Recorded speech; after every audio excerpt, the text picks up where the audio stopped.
రాముడు విడిచిపెట్టినటువంటి బాణములకు వాళ్ళ గుండెలకి ఉన్నటువంటి కవచములు పిట్లిపోయి లోపలికి వెళ్ళి భూమిలో గుచ్చుకున్నాయి ఆ బాణాలు.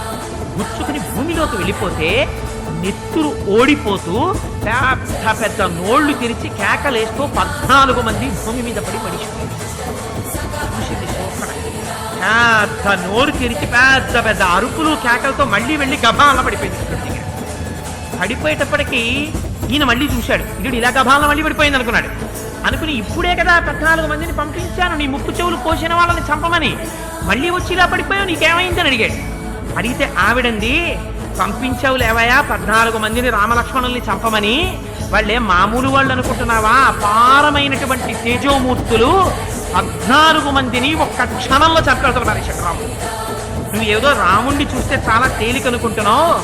మయితే యజ్జనుక్రోశో యధిరక్షసుతేషు చ రామేణ యదితే శక్తి తేజో వాస్తి నిశాచర దండకారణ్య నిలయం జహిరాక్షసకంటకం.